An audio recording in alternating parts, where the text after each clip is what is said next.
89. Ça a duré longtemps. Ces terrains qui étaient, au moment où il les a achetés, devenus une friche industrielle. Juste un petit point d'histoire.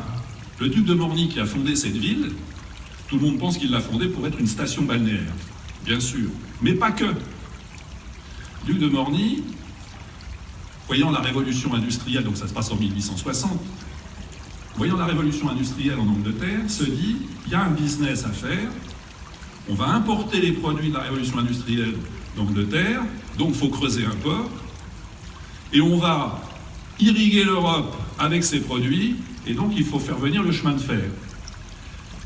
C'était la belle époque pour les élus, chers amis. On creusait un port et on faisait venir le chemin de fer en 3 ans. 1863, le port est creusé, le chemin de fer, le train arrive. Les choses ont légèrement changé, n'est-ce pas Gérard?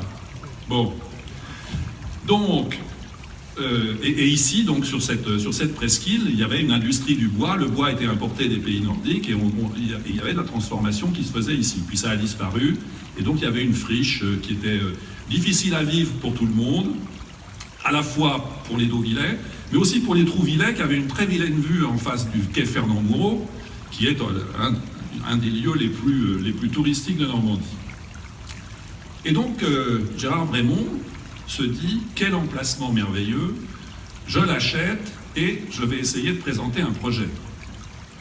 Alors il a essayé pendant, donc 89, ça nous met en 2001, pendant 12 ans, et à ce moment-là, je deviens maire. Comme je vous ai dit qu'il était vite sur jambes, il était dans mon bureau 3 semaines après, et il me dit, vous avez dit que vous alliez le faire, ce projet, vous allez le faire? Et je lui dis oui. Alors évidemment, c'est un homme d'exception qui voit les choses en grand. Il voulait la totalité de la presqu'île. C'est un constructeur de villes. Il en existe encore au XXe siècle et au XXIe siècle. Il a des projets qui correspondent à de véritables villes et il a construit une ville en montagne. C'est pas peut-être plus facile. Et donc il me dit, je veux tout, quoi. Il le dit un peu plus légèrement parce que il a le sens de la relation humaine. Maintenant, il se trouve qu'en termes de détermination, je pourrais être son complice et son élève. Et donc je lui ai dit sûrement pas tout. Et on a construit un projet ensemble. C'était la dernière réserve foncière pour Deauville. La dernière réserve foncière un peu importante. Parce que vous savez que c'est toute petite communauté. Deauville, c'est 360 hectares, dont 60 hectares de champs de course. Et oui. Donc il fallait optimiser. Donc on avait besoin de cette résidence de tourisme parce que je savais qu'il allait nous faire quelque chose d'exceptionnel. Mais aussi on avait besoin d'habitations supplémentaires, de logements intermédiaires. On voulait créer un nouveau quartier ici, qui soit un quartier vivant, car on a eu l'expérience d'un autre quartier qui s'était créé dans les années 70, qui est moins vivant. Et donc pour qu'un quartier soit vivant, eh bien, il lui faut des commerces, il lui faut des bureaux, il lui faut une vie animée. Et donc nous avons conçu un projet global. Évidemment concours d'architectes, gagné par Xavier Boll, qui avait une grande connaissance de l'architecture de... Alors on disait toujours de l'architecture de Bordeaux. Ça m'énervait un peu. De Bordeaux. En fait, au bord de l'eau, ça voulait dire. Bon, voilà. Et un magnifique projet.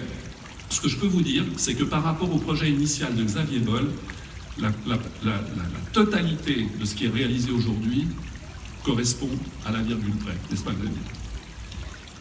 Un peu plus tard, quand Gérard Brémond arrive à la conception de son projet, alors Xavier Boll était resté architecte de cohérence, parce que je tenais à ce que son projet soit réalisé exactement comme il l'avait conçu.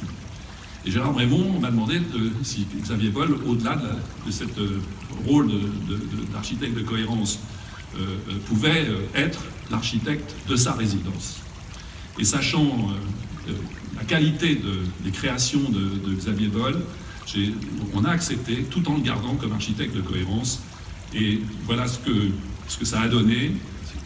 Nous venons de découvrir Bon, moi j'avais un peu suivi les travaux quand même, mais de découvrir dans son détail la réalisation superbe qui vous est présentée aujourd'hui et qui, dès le premier week-end d'ouverture la semaine dernière, a donné une satisfaction quasi unanime à la totalité des clients qui sont venus. 80 appartements sont déjà en location. Le projet de ce qui est construit, c'est 133 appartements.